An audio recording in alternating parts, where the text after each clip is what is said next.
Hello, Senior Stoner fans. It's the real Senior Stoner back at you for your DabX MK-1 rocket dab of the day with SI triple filtered bubbler and diamonds. Hello, everybody. Today is Tuesday. Welcome. Thank you for joining me. If you enjoyed today's video, don't forget to subscribe, join the Senior Stoner family, hit that button. Please send a like my way, and I respond to all comments. Fear. Fear grips us, grips so many people. But what are the things people are afraid of? Let's discuss what people fear most and how to deal with it. Everyone's afraid of something, whether they're rational or irrational or based on trauma. They vary from person to person. Whatever the root cause, many people all over the world experience the same fear for various reasons. Year to year, the exact percentages fluctuate, but what people are afraid of rarely does. What are you scared of? Let's go. Well, a lot of it's done through the subconscious. A lot of it's imagining the tension. A lot of it's thinking what will happen. Everyone has experienced some sort of fear. People are afraid of heights. Everyone's had a case of vertigo now and then. But those who suffer a legitimate fear of heights can truly understand how bad it is. A person with a fear of heights can actually have an intense reaction like the top of a mountain from an escalator or a staircase. So you have to remember that people who are afraid of heights aren't going to go to the Grand Canyon, aren't going to go to the Empire State Building and take large Ferris wheel rides. People are afraid of going to the dentist, and for real good reasons. I'm going tomorrow. Got a toothache. People tell other friends of theirs every day how they fear and don't like going to the dentist. A lot of people were traumatized by dental experiences when they were younger. And some are just afraid of the needles. Whatever the reason, it ain't no surprise that afraid of the dentist is at the top of the list. People are afraid of snakes. The good rule of thumb to follow, like Indiana Jones, snakes scare people.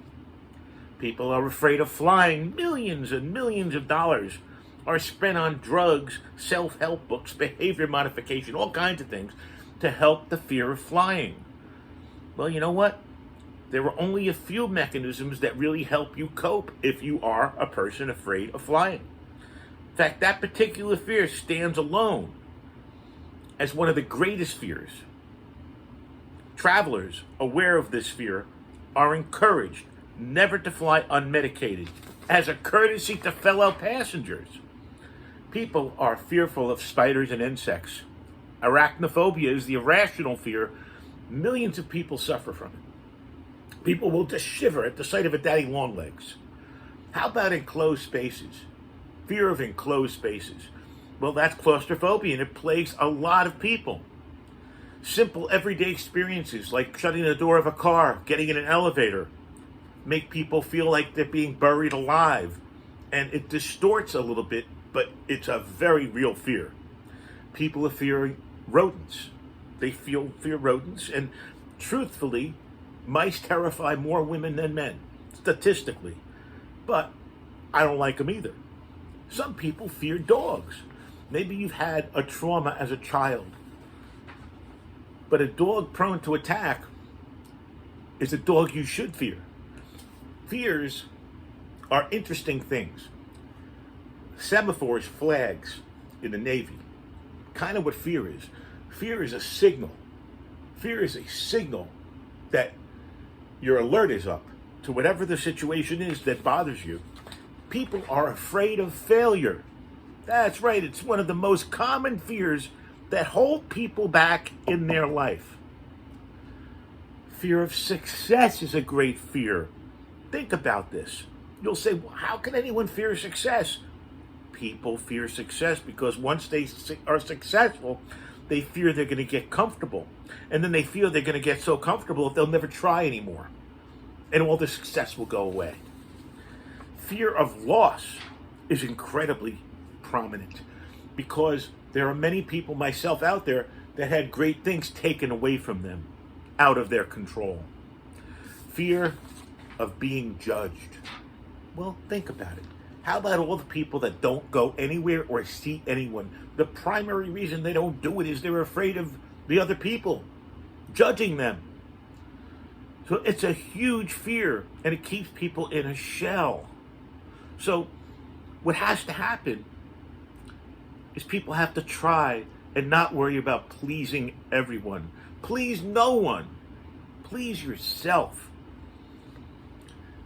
People have a high level fear of losing their identity, and I feel this, losing who you are. So how does that happen?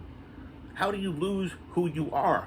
How about through tremendous severe health issues, and you're foggy and you can't get in touch with what you like, what you don't like, or who people are?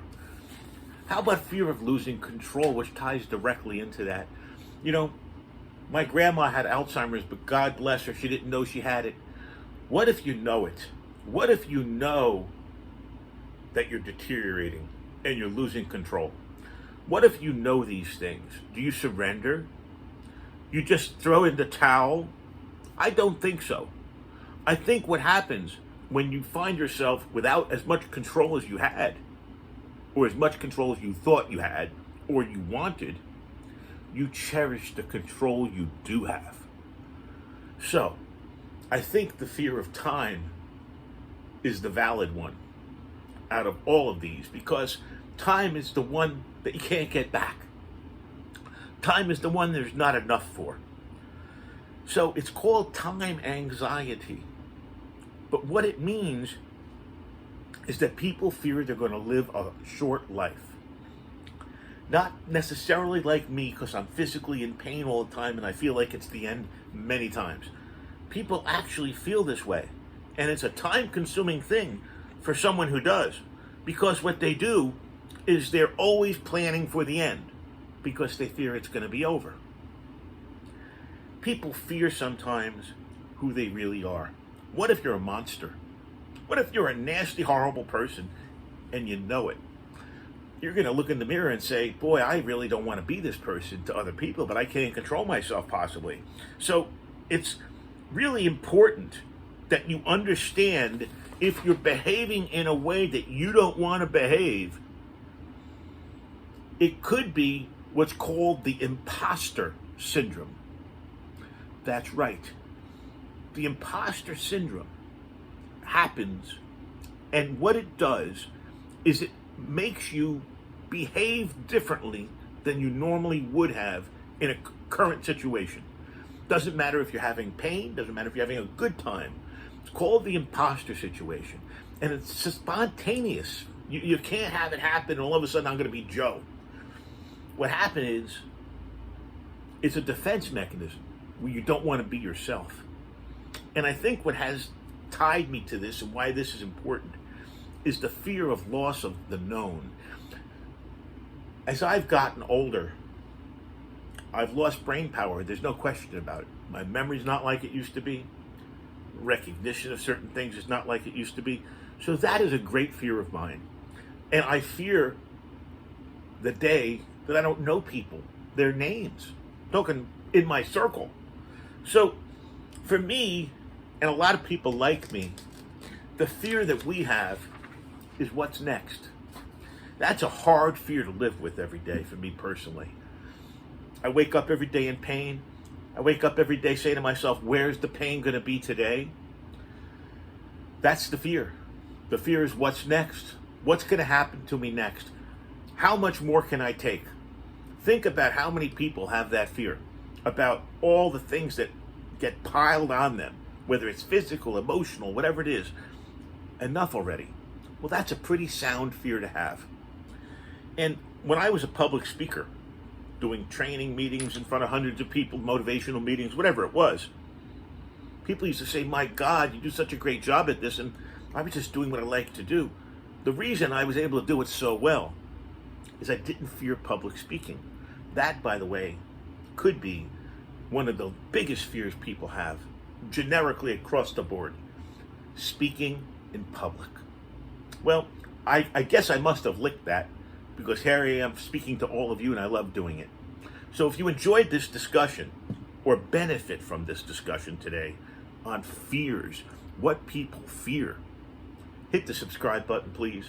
Join the Senior Stoner family. Let them know you're out there with a like. And please, comments, I always reply to them.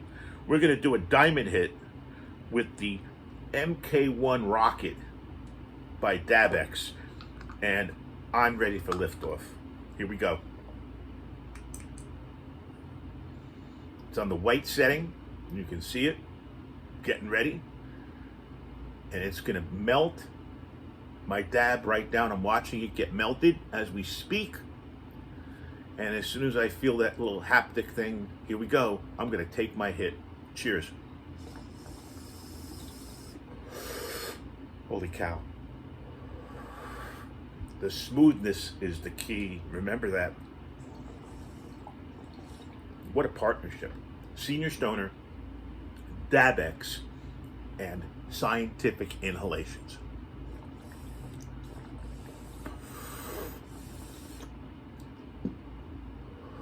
It's the partnership for awesome dabs. Here we go one more time.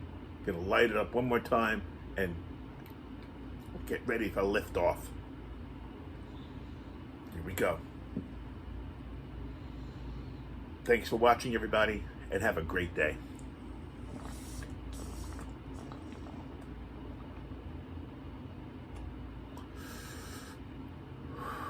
Smooth as silk.